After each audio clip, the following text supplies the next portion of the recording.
Mon voisin m'entendait gémir chaque soir jusqu'à ce qu'il sonne à ma porte. Ce soir-là, Léa, jeune décoratrice d'intérieur de 29 ans, rentrait chez elle après une longue journée. Elle adorait son appartement, surtout depuis que son voisin du dessus était devenu intéressant. Il s'appelait Nolan, un beau brun ténébreux, souvent torse nu sur son balcon, avec ce regard à la fois mystérieux et affamé. Depuis 2 semaines, ils se croisaient, se souriaient, se devinaient sans se parler vraiment. Pourtant, il y avait quelque chose, une tension, électrique, quasi sexuelle. Mais il y avait un petit souci. Chaque soir, Léa prenait son bain en écoutant sa playlist, très sensuelle.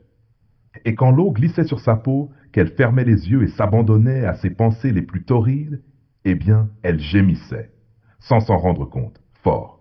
Et Nolan, il entendait tout. Chaque soupir, chaque vibration, chaque petite montée. Il ne dormait presque plus. Il imaginait, il fantasme, attendait. Un soir, Léa sort de la salle de bain juste en serviette, encore humide. Elle se sert un verre de vin, met un film, et là, ding-dong. Elle sursaute. Qui ça peut être à cette heure-ci? Elle ouvre, toujours en serviette. Bonsoir, dit Nolan appuyé contre l'encadrement de la porte, une bouteille de vin à la main.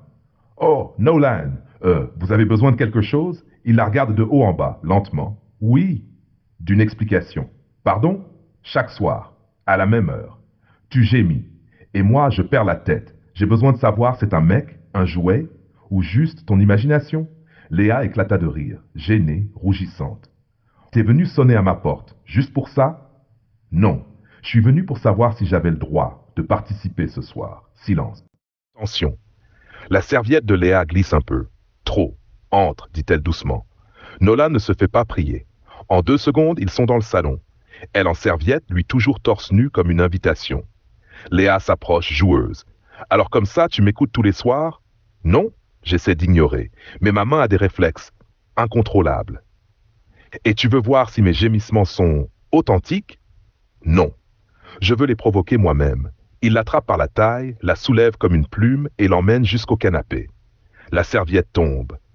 Il n'en reste qu'un regard intense, 2 souffles courts et beaucoup d'envie. Leur première fois fut un mélange parfait.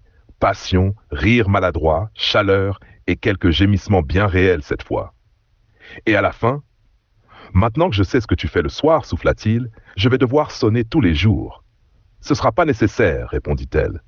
J'ai un double de tes clés, depuis ce matin. Il la regarda choqué. Elle éclata de rire. Je déconne. Quoique. Depuis ce soir-là, plus personne ne s'est jamais plaint du bruit dans l'immeuble. D'ailleurs, certaines voisines se sont mises à gémir aussi.